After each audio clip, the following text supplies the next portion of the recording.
how did it feel playing that match against Tanasi today? It was very tough. Obviously playing someone younger is not easy, and there's a lot of expectations tonight, and it was not easy out there. Conditions were suiting him. He was going for it, and he's playing with nothing to lose. And when I look back to the way I played when I was 18, 19, I was playing like that. So it's not tough for anyone, especially me tonight. It was. I was happy I won. I didn't play the way I should have, maybe in that second to get up early. But he's playing good. But what does it change for you to have Tennessee and Nick around you? Is it less pressure for yourself? Or? It's a good sign to see that Australian tennis is changing, and he's Tanassi's obviously turning 19 now in a few weeks, and Nick's same, I think, turning 19 and.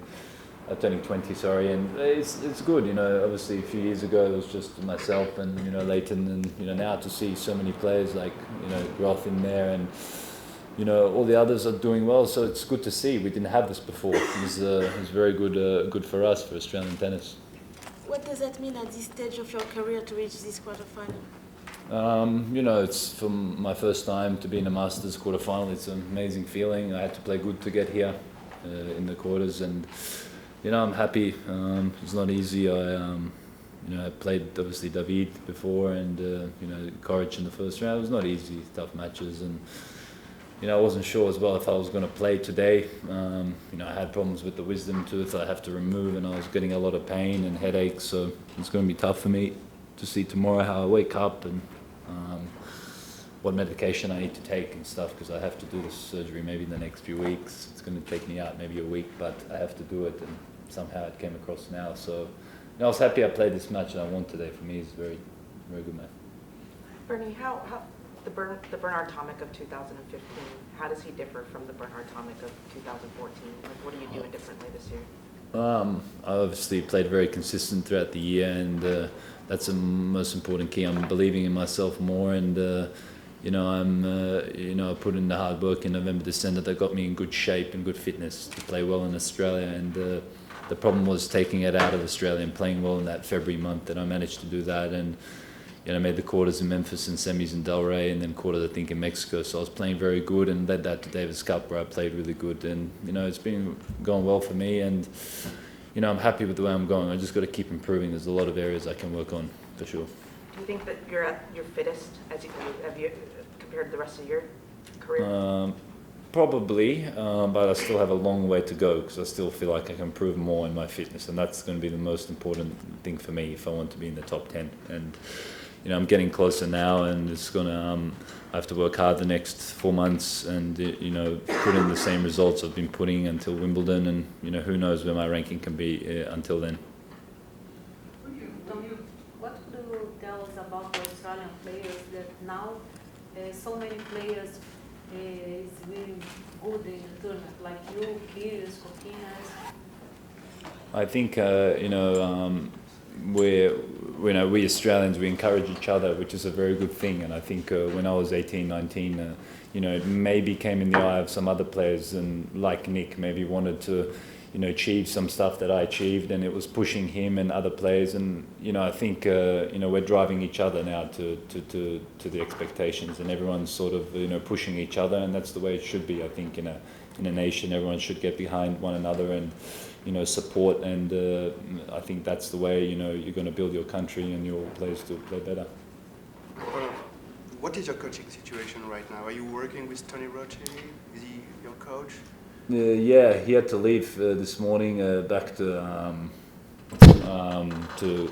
Australia, which I was not happy about. But he had some stuff he had to resolve in Australia. So I was here with my other coach as well, luckily, and I had to play the match here today. And I'm thinking of talking to my father again, and maybe putting in some weeks in clay this year with him, and it's going to be good. So I'm going to see after Miami, obviously, and try to get this tooth out, and then see my clay court schedule.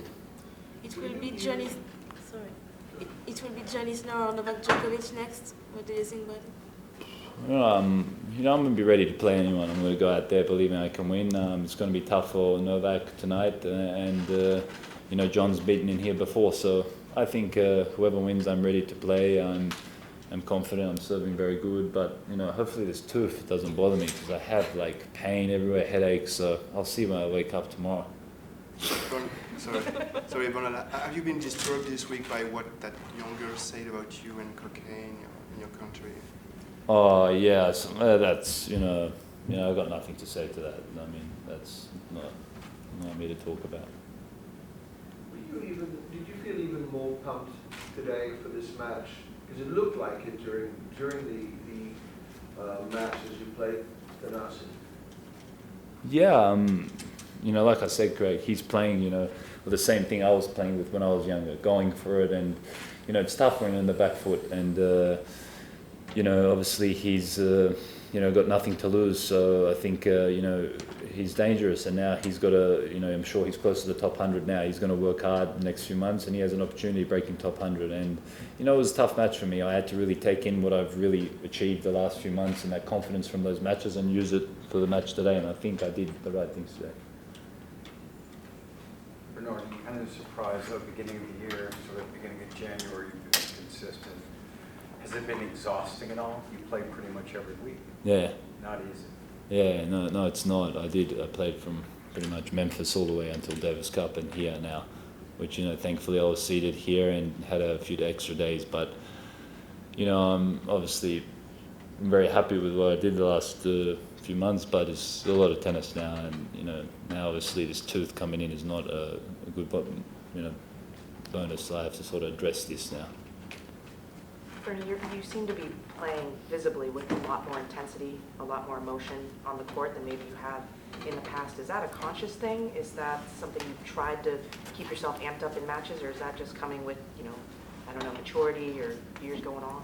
Yeah, I mean, obviously, I remember playing when I was super young at 18, 19, when I was sort of down and thought I couldn't win the match. I'd sort of give up, as opposed to now I'm, always there, whether it's 4-1 down to me or 4-1 up. I'm always focused on that extra ball and, playing every point, and that's what matters. I think if I play every point like it's my last is important for, myself as a player, and that's what I think has been the key.